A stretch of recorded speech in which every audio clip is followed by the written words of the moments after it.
this stuff is, it's putting LeBron in a bad space.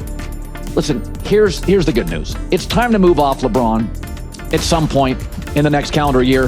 And LeBron's never been loyal to team. For years, much of the sports media seemed to operate like a personal security detail for LeBron James. Criticism was deflected, shortcomings were reframed, and missteps were often pinned on someone else. But now, that protective shield in Los Angeles appears to be cracking. The walls that once insulated the king don't seem as solid as they used to be, and the sound coming out of Hollywood isn't celebration anymore. It's frustration. There are murmurs of tension surrounding Jeannie Buss, talk of growing impatience behind the scenes, and even a prominent national sports voice suddenly reversing course on the air. The narrative is shifting almost as quickly as one of LeBron's signature chase-down blocks. The same city that once welcomed him with open arms now seems to be casting a skeptical glance at the entire operation. And great for players. Tiger Woods was great for golf. LeBron's been great for NBA player empowerment. Is he good for the ratings? Well, Lakers still get a lot of ratings when they play the Warriors every Christmas or near then. But it's easier to move off somebody that's moved off multiple teams. LeBron is a businessman at this point first. And a basketball player, I know, keep the thing, but for his entire career, he's a basketball guy that did business. LeBron now is kind of a business guy who's still pretty good at basketball. But moving off him is not difficult. The agent's talking. Look, they're a worse team defensively when he's on the floor. He's not always available. You can be a credit to the game, and it can be time.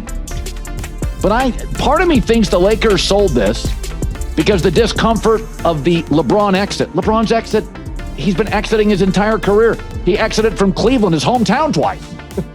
Pat Riley. And remember, when he chose the Lakers, they stunk. He didn't choose the best basketball team. He chose the best economy in the country.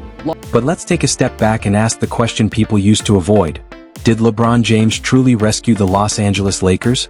Or did he trade long-term stability for one championship run, leaving behind aging contracts and a thin collection of draft picks?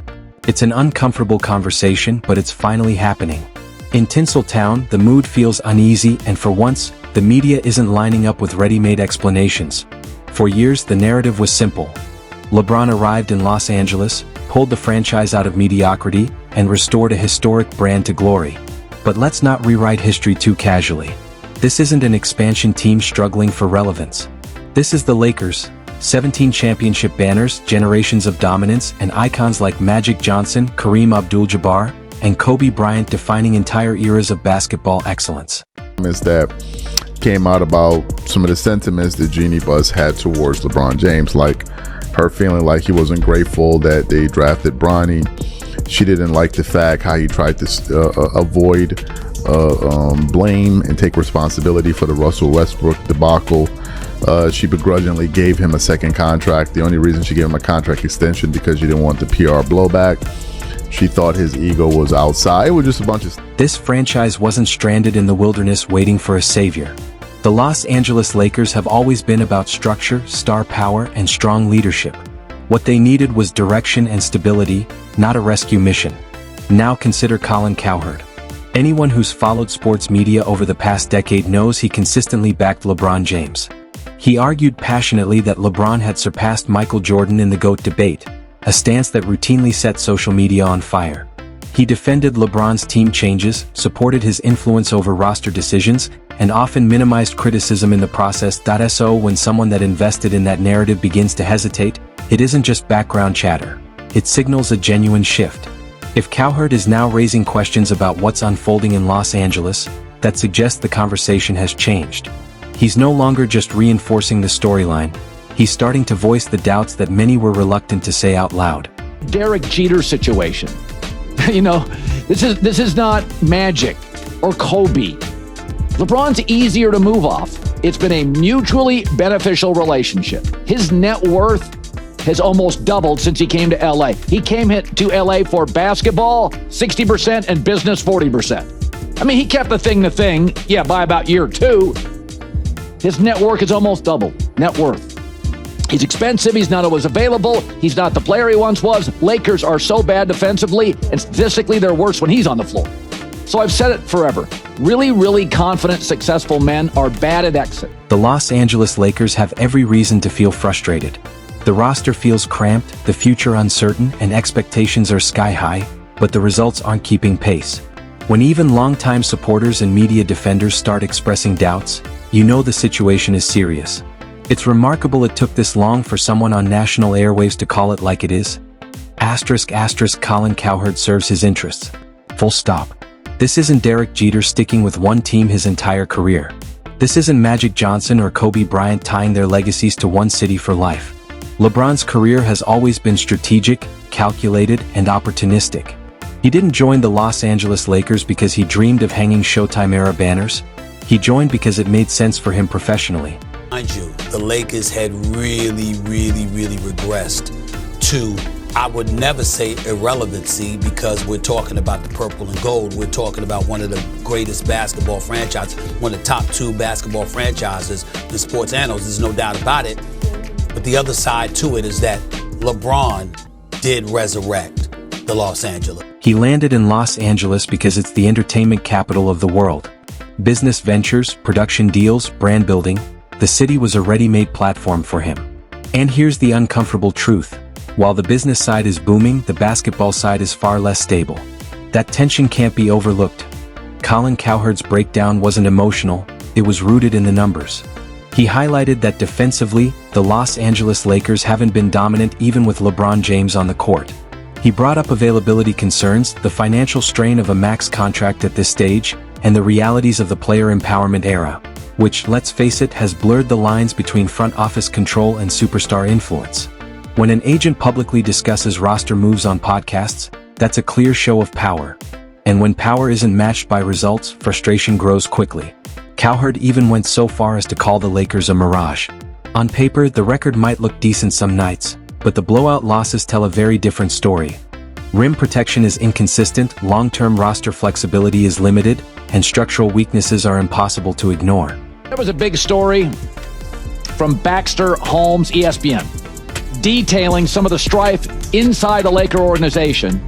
Jeannie Buss, who I've always liked, some felt a little disrespected by LeBron James. LeBron didn't take, responsibility for the Westbrook move. I talked about that over and over and over. LeBron wanted that move.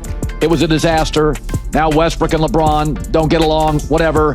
But I read the story. I'd heard about half of these rumors, maybe 75% of these rumors. Baxter Holmes has a history of getting stuff right. Jeannie Buss is now saying, this stuff is, it's putting LeBron in a bad space. Listen, here's the good news. It's time to move off LeBron at some point in the next calendar year. And LeBron's never been loyal to team. And comparing the Los Angeles Lakers to younger, up-and-coming squads like the Detroit Pistons isn't exactly flattering. A sharp pivot from someone who once defended LeBron James at every turn. Then there's the other side of the debate, Stephen A. Smith. Watching him react to rumors that Jeannie Buss might be losing patience was tense. Rather than lean into accountability, he doubled down on the familiar narrative. LeBron rescued the franchise, brought the Lakers back to life, as if it were 2020 all over again. Resurrected, strong wording, yes. Sure, the Lakers were rebuilding after the final chapters of Kobe Bryant's career, and transitions are part of every franchise. But let's be honest, the Lakers weren't erased. They were simply resetting, which is exactly what teams do after legends retire. It's not a funeral, it's the natural cycle. The bigger question now is straightforward. Are we measuring LeBron James by the same standards we apply to other all-time greats? Or are we still protecting the narrative because the tone has shifted, and this time it feels different? The other thing is, look under the hood. The Lakers are a mirage. They're 26-16. But 15 of their 16 losses, they've gotten blown out. They're great in clutch games because they have a really smart head coach, but they're not in that many clutch games. They're horrible defensively. It's a 3-and-D league, and they don't have enough of either. No rim protection, not very athletic. This is a Luka, J.J. Redick, and maybe Austin Reeves franchise going forward. So if you look under the hood, they're a mile from San Antonio and Oklahoma City and Minnesota and Houston. Look around the league. The Boston Celtics rebuilt. The San Antonio Spurs are rebuilding right now. That's the natural cycle of the NBA. But in Stephen A. Smith's telling, the Los Angeles Lakers were some forgotten franchise, waiting for a superhero to land in Hollywood. as if decades of banners and history just vanished overnight. Let's be honest. In LeBron James's first season in LA, they missed the playoffs. Flat out. No spin, no parade. The same outcome as the irrelevant years people mock. That part conveniently gets skipped because it doesn't fit the savior storyline. So what actually changed the trajectory? The front office went all in, trading almost every major young asset to acquire Anthony Davis. That was the gamble, and it paid off once with the championship in the bubble. Credit where it's due. But after that victory came instability, roster turnover, identity struggles, constant noise, and a lack of cohesion. Then there's the defense of Rich Paul and Clutch Sports Group. Stephen A. frames it as smart business, a display of power, but the reality is that influence doesn't always guarantee consistent results on the court. LeBron James arrived. LeBron James arrived in Los Angeles in 2018 and absolutely positively returned them to relevancy. Listen, I'm not challenging anything that Baxter Holmes wrote, but the fact is that it's entirely plausible that Jeannie Buss may have felt that LeBron James should have been more appreciative. It is the Lakers after all, and that brand means something. It wasn't like he was playing for the Clippers now. It wasn't like he was playing for the Clippers, okay? Lakers is a different brand. We have to understand that. But he still came there, and he delivered. And everybody wants to sit up there and minimize that championship in the bubble. You can't. Lakers had a lot of adversity. Couldn't get right until LeBron James arrived. And it was because his arrival occurred that Anthony Davis's arrival had occurred. And it was because of that that the Lakers had a dynamic duo that you could put supplementary parts around and ultimately capture an NBA championship. Yeah, there should have been some gratitude maybe that was shown because the Lakers drafted Bronny James. Sure, you can nitpick about that stuff like that, but LeBron kind of deserved it. His years of service covering the NBA, no doubt about that. So let's be fair to the brother. Be fair and give credit where credit is. Okay, now let's talk about how that influence flexed into the Russell Westbrook Jeannie Buss wasn't exactly thrilled about. And now, nobody really wants to own that decision. That's where things get uncomfortable. Here's the larger issue: accountability. Stephen A. Smith and even politics. But when it comes to holding LeBron James, it softens. Tough questions turn into nostalgia. Meanwhile, the Los Angeles Lakers are hovering around mediocrity.